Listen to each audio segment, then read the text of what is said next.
Yan, for today's video my idol. Good afternoon. Yan. Bali, kinuhaan na natin ng talbos ng kamote yung tinanim natin na kamote mga idol. Yan o. Pero konti pa lang yung nakuha natin kasi konti pa yung talbos. Yung ano, bali udlot na. Pero nakakuha naman tayo sa iba mga idol. Pandagdag lang yan. Yan o. Atura ng pandugang. Bali, 4 lang yung nakuha natin. Pero okay na yan, pero meron naman dong kinuha natin ng dos kabila. Yan, kasi magtinula tayo ng isdang haul-haul. Yan, kasi bumili tayo ng kalahating kilo na haul-haul mga idol, halagang 70 pesos.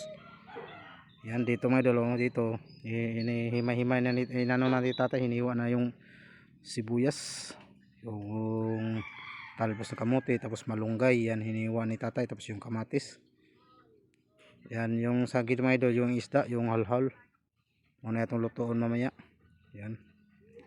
Yan yung halhal mga idol. Binili natin, may tanglad pa tayo. Yan. Una natin ilagay yung tanglad sa tubig. Yan, bali pakuluin muna natin yung ano mga idol, tubig. Yan, dito tayo sa mini garden mga idol.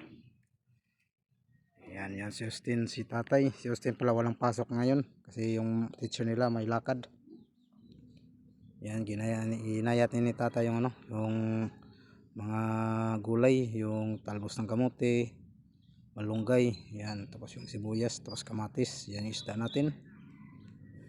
Yan, bali dito mga idol, kuha tayo ng ano, abihid, tawag dito sa amin abihid, pang ano sa, pwede sa ilagay sa paksiw or tinula, yan o, maasim, paasim lang sa mga idol, masim-asim rin kasi to.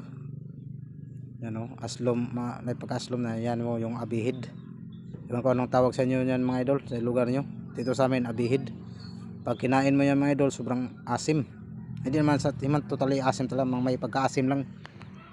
Bali, ilagay natin yan, ihalo natin sa tinula. Yan, ilagay na natin yung ano, bombay at saka kamatis, tapos yung tanglad. Yan, sa labas pa rin tayo nagluto mga idol. Sa labas din tayo, maganda dito kasi mahangin paglutuan. Yan si tatay, tapos na tatay, ma-relax na sila, hintayin na sila pag maluto na natin. Yan yung halhal mga idol, malaki, pwede sa ihawin mga idol, pwede sa sugbaon, prituhon, paksiwon. 140 ang kilo mga idol, pumili lang tayo halagang 70 pesos kalahati. Yan, nilagay na natin yung ano mga idol, yung isda kasi pakulo na siya. Yan po yung tinulang isda natin. Ulam namin ni tatay ni Justin sa tanghali. Si John Bert nang kumuha lang ng kanin kanina. Kasi babalik pa sila kasi nag-flag ceremony sila sa barangay. Yan. Pakulo na siya mga idol. Yan.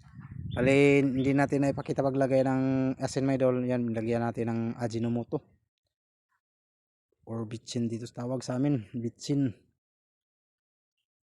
Yan, dito nilagay na natin yung mga dahon-dahon, yung malunggay, yung talbos ng kamote, tapos yung abihid. Yan, dito mga idol, paluto na yan siya dito mga idol, paluto na. Sinsa natin mga idol, pinopost lang yung na video natin kasi walang tagahawak kasi may ginawa sa Justin. Dito lilipat tayo dito na luto na, ready to eat na kami mga idol. Yan, nandyan si tatay si Justin. Yan po yung tinula na to, tinulang halhaul. Yan, sarap siya mga idol, presko pa mga idol. Yan yung tinula natin mga idol. Kain po tayo mga idol. Happy lunch time po sa inyo lahat. Happy Monday everyone. Yan kumakain si Justin. Yan si Justin, si tatay. Kami pa rin tatlo mga idol. Ito kami nagbudol. Right? Ang dahon lang na inano namin para wala na ganong hugasin. Yan, hanggang dito na mga idol. Thank you for watching. Sana nagustuhan yung videos natin ngayon sa tanghali natin ito.